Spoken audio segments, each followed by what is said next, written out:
This is me pre-race. All right, my bracket is all set. I'm gonna get that $1,000,000, baby. Let's go. Then this is what happens during the race. Gonna go up and block the top of the racetrack. Big crash. Denny Hamlin involved. Big Like crash. Noah Gregson, Austin Cindric. This is what we talk about. Compromise track position, and you get right in the middle of it. This is me now. Well, at least Chase Elliot won.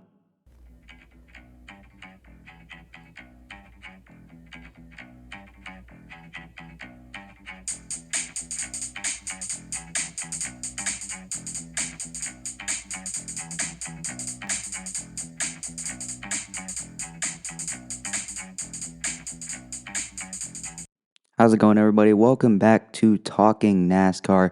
I'm your host, Andrew. What a wild race last night was.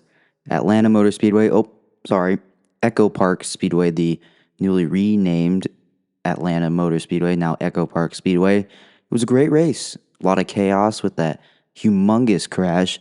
We'll get to that and so much more, including I have a special guest joining the show for the first time. So for some of you, he may be a familiar face, but for some of you, he may not be. He may be a fresh face that I can add to this series. But let's go ahead and start out with the big one, as some people are calling it, that happened last night.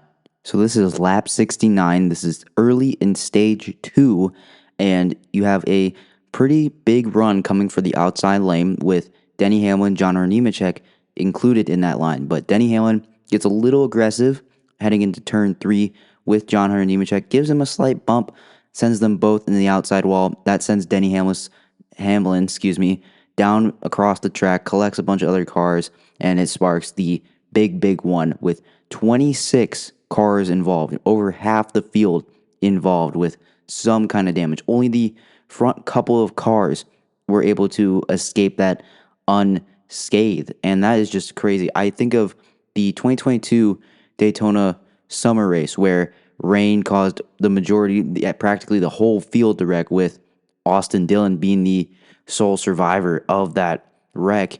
And there was more than one survivor of that wreck, but it still reminds me of that. And when it comes down to the finish, there were only 30 cars running, and maybe like 20 of them didn't have damage or were on the lead lap, but probably only 6 didn't have damage. It was insane to watch as some of these cars like Carson Hocevar and Ryan Preece limp home with Barabond on the car and still able to run out front. It was a surreal sight to see, and you normally don't see that stuff. And I'm going to say it is the big one, and that's kind of the thing we're missing from a lot of super speedways. You don't see the big one, especially at Atlanta Motor Speedway with its tight corners. We saw a lot of single car spins like Shane Van Gisbergen getting spun, Riley Herbst spinning up the track, collecting Todd Gilliland. You see those kind of wrecks.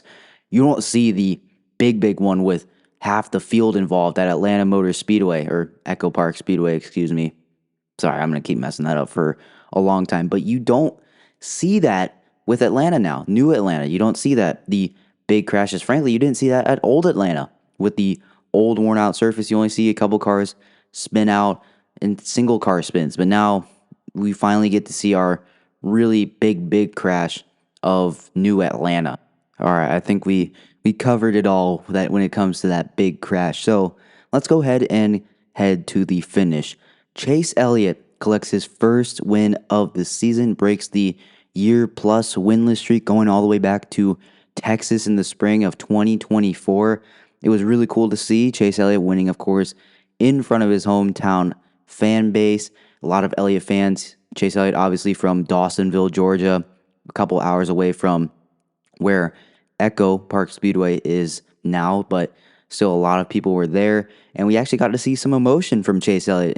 On the in-car camera, he was a little pumped, and we don't see that from Chase Elliott, the humble and kind of reserved driver that he is. But when he said in his voice that this was something that he wouldn't forget, that was shocking to me and a lot of other NASCAR people around the world, around the country, I should say. But it was very cool to see Chase Elliott going back and forth, kind of fading back towards those final laps, but gets the help from his teammate, the 48 of Alex Bowman, who Was he a good teammate, or really did he have nothing else to do?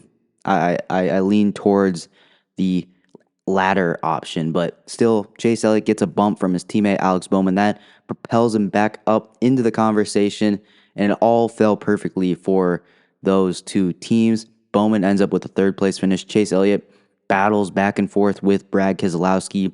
Both drivers hungry for their first win. It's been well over a year for both of them since their last win. Brad obviously going back all the way to Darlington, the throwback weekend last year, and then Chase Elliott at Texas last year.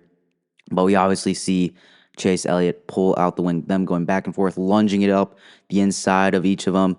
It was crazy, and this was a very cool race to see, a cool win. And obviously Chase Elliott, if you saw in the intro, I was kind of happy that Chase Elliott won because he's my pick to win it all, but mostly my bracket's busted. I'll get to that a little bit later. But the racing product overall was very good. This was the racing we don't get to see at Daytona or Talladega anymore with wide open. It's basically just feel safe, and then at the last second, everyone can go, go, go. But there's always a couple cars that will not go, and it's just gridlock, and it doesn't look good. With all that drag, there are no runs anymore. And at this new Atlanta configuration with the repave, it's really cool to see. And it also adds a little bit of an element of handling because you don't see that at Daytona or Talladega much anymore. With obviously Atlanta, they just did the repave, but now since that surface is starting to wear and age a little bit,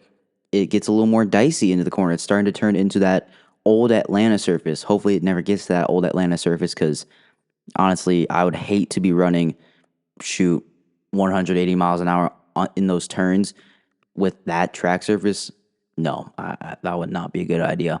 But either way, great racing. You saw those cars get runs. You could see a little bit of bump drafting, but overall, cars getting a little more spaced out. The single file running, cars pulling out of line to get those runs. Really cool to see. Really great racing. Honestly, this is the hot ticket of NASCAR. Dale Earnhardt Jr. quoted it, and he's trying to coin that phrase. This is the hot ticket of NASCAR, and I couldn't agree more. The finish in stage 2 between Chase Elliott and Tyler Reddick, both those guys 1/1000th of a second like that. Oh, that's really cool. And the finish back in 2024, the spring or the February date with that 3 wide photo finish, you're going to see that a lot more now with this new Atlanta. You're not going to see that very much at other super speedways, at least 3 wide photo finishes. I know the Ricky Stenhouse photo finish last year was kind of cool, but it wasn't as cool as that 3 wide photo finish or that 1/1000th of a second separating the two drivers. So there you go. Great. Those are my thoughts on the racing. It was great racing overall. I shouldn't have to repeat that, but I'm going to because I'm kind of in shock, I'm kind of in shock at how good the racing was here at Atlanta Motor Speedway. Or now I'm going to call it Atlanta Motor Speedway. I don't care anymore. Now let's take a look at some of the top finishers from last night's Quaker State 400 from Echo Park Speedway. Ryan Preece ends up with the 15th. He was running up front pretty good. Even with that damage he suffered from that massive crash, still ends up with a 15th place finish. His RFK teammates Buescher and Keselowski also up in the top 10. Keselowski ends up second. Chris Buescher ends up ninth. So RFK continues to elevate their performance in the summer months. So keep an eye out for RFK going forward. Ty Gibbs ends up 14th. He was leading a bunch of laps late in stage 2 and early in stage 3. Kind of fell back, wasn't able to mount another charge. How about Cody Ware finishes in 13th?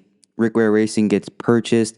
Cody Ware obviously said that he was going to be returning to that seat next year, but even still comes out and gets a 13th place finish for that Rick Ware number 51 team. AJ Allmendinger finishes 12th, another good result for him. Connor Zilich in the 87 Ford Trackhouse race in that 4th part-time entry finishes 11th in his 3rd Cup start. I think it's his 3rd Cup start. He ran pretty solid at Charlotte, and then at Circuit of the Americas, he got wrecked. But really good result to see from the rookie. Stayed out of trouble. I think he actually got a little bit of nose damage in the Ryan Blaney Christopher Bell crash that happened early on in stage 1. So what a way to battle back from that. Carson Hocevar, again, with all that damage on the right front, able to finish 10th. He was it looked like for a while that he maybe could be in contention. He almost won. He finished runner-up in the race earlier this year and couldn't quite mount that. And it was a good finish though for Carson Hocevar. I'm trying to maybe sound like I'm trying to kind of make it sound like it was a disappointing day. It's not. He battled back from a lot of damage in that big crash, but really good result for Carson Hocevar with that damage. Ty Dillon finishes 8th. I mean, he ran kind of rough, not gonna lie. Ty Dillon kind of ran kind of rough, kind of squeezed Brad Keselowski onto the apron, turned. I think it was Shane Van Gisbergen, oh no, it was Justin Haley. Excuse me. He turned Justin Haley to bring out a caution on the back straightaway. But anyway, Ty Dillon finishes 8th, so good result for Ty Dillon. That 10 car. Zane Smith finishes in 7th.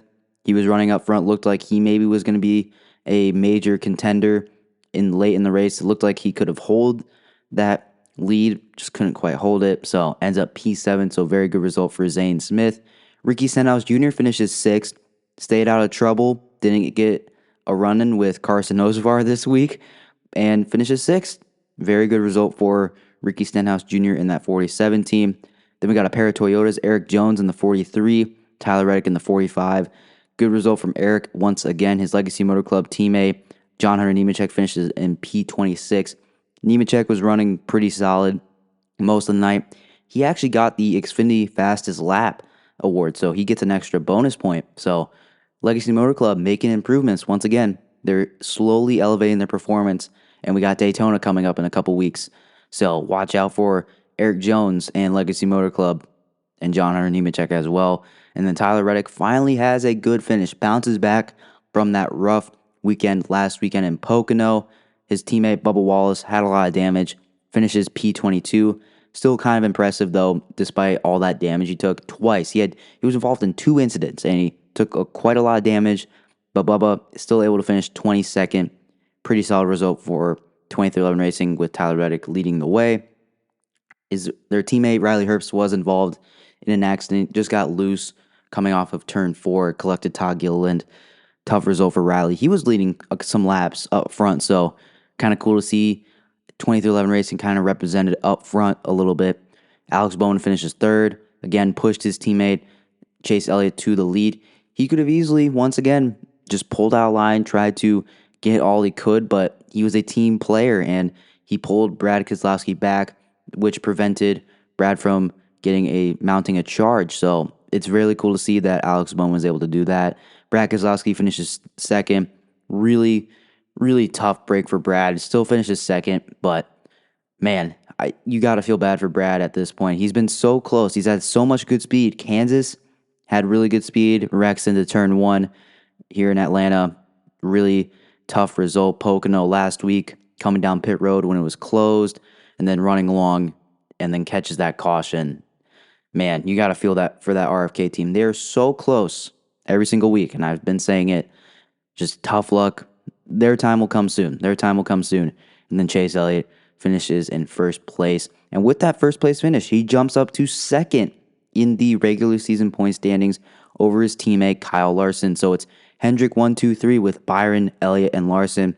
Elliott 37 points behind Byron, and then Larson 42 points behind. And then you have Hamlin and Bell tied for 4th and 5th, both 80 points back. So we'll see which Hendrick car will get the regular season points championship, which also includes a lot of bonus points towards the playoff points. So we'll see how that goes. So Chase Elliott collects his 1st win. He currently sits 11th in the playoff grid behind Shane Van Gisbergen, Josh Berry, Chase Briscoe, Joey Logano, Cindric, Blaney, Byron, Bell, Hamlin, and Larson, solely because he hasn't won a lot of stages, but he was close to winning stage 2, but Tyler Reddick collects his 1st stage win of the season, which really cool to see from Tyler Reddick. So 2011 Racing maybe find their footing late in the going. Maybe we'll see. Want a quick shout out the 78 of BJ McLeod, Live Fast Motorsports, one of the small teams that show up sometimes on the NASCAR Cup Series grid. Finishes 16th, a really cool sight to see. Really good result for that number 78 team. He was running up inside the top 10 for a moment until he kind of got shuffled back, and didn't want to test those waters again. But 16th for BJ McLeod. David Starr finishes in 29th for Garage 66. Actually was on the lead lap for a good portion of the race. So a little shout out to David Starr right there in the 66th and that Garage 66 team. And yeah, there you go. Corey LaJoy, another one of those open cars, finishes in 39. So tough result for Corey LaJoy. He was mounting a charge. So I don't know. Could we have seen Corey LaJoy contend for a win? He was running good at Daytona earlier this year. So I don't know. But there you go. Some other shout outs from drivers who did not finish inside the top 15. Kyle Larson finishes in 17th, McDowell in 18th. Both of them got involved in the wreck, really couldn't mount anything. Kyle Busch finishes in 21st. Justin Haley was having a really good run in that 7 car, got spun by Ty Dillon, of course, finishes 23rd. So there you go. And Todd Gilliland as well was having a pretty solid race, but got caught up in Riley Herbst's crash, and he finishes 27th. Real quick, want to talk about my in-season challenge bracket, and I'm going to keep it really short and sweet with you guys. I only got 2 of my matchups correct, okay? I got John Hunter Nemechek beating Josh Berry and Chase Elliott beating Austin Dillon. Like, that is an all-time fold. I'm just going to say that. I got 2 picks right. 2 out of the 30 or the 16 matchups. Like, oh, that is so bad. But either way, so I'm off the table for the $1 million.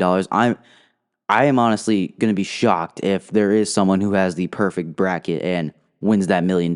But honestly, I'm still happy that Chase Elliott's in there. He's my pick to win. So next week at Chicago, he's going to be facing off against John Hunter Nemechek.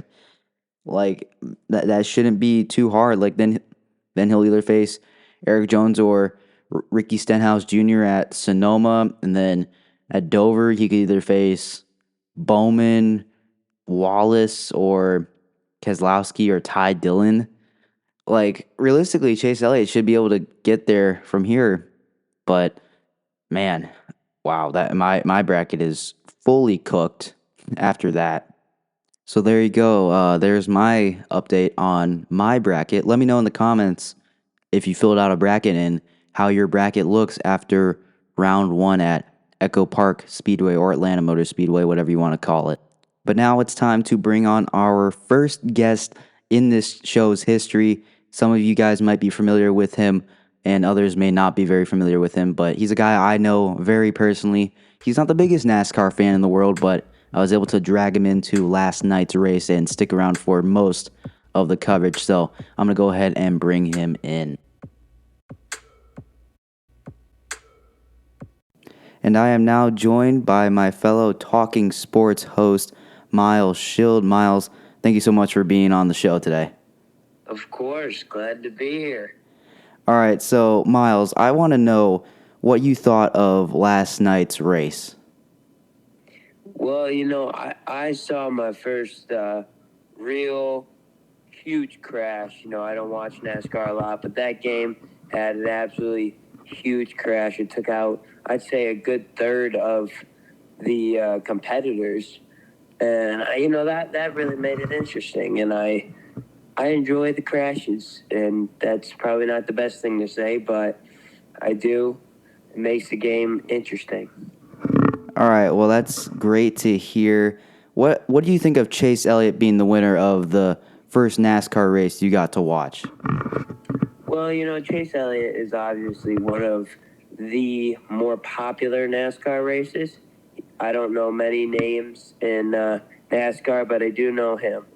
And watching him race he really raced electric, and it was great to see him take a win home. And I believe he's in the playoffs now, correct? Yes, he is now in the playoffs. Yeah, so that's, congrats to him. It was a very interesting race and it was great. All right, so I also want to know, does this make you want to watch future NASCAR races? Yes, I would say it does. I think, NASCAR is a very interesting sport. And, there's always room for improvement. But overall, I think it's a it's a great sport to watch, and you guys should go out and watch it. All right. Well, thank you, Miles, so much for being on. Go check out Talking Sports. We'll have another episode up later this week. And I know Miles will greatly appreciate me pulling a little advertisement plug here. Of course. All right. Thank you, Miles, so much. And I'll see you Thanks later. for having me. Yeah, I'll Thanks see for you. having me. I'll see you later, man. Bye.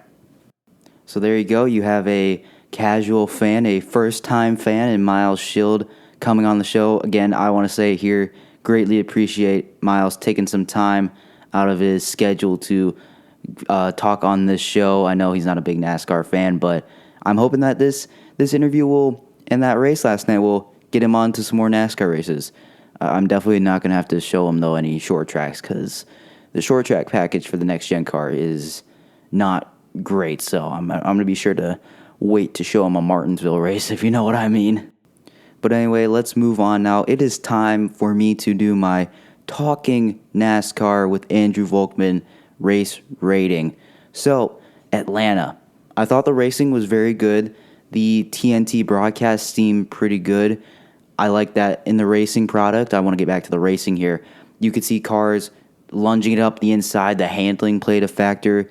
The carnage that we saw with the single car spins as well as that big crash was really cool to see. And I'm very happy that this race got some good reviews and good ratings from mostly Miles because he was the guy I'm trying to impress here and draw into the sport.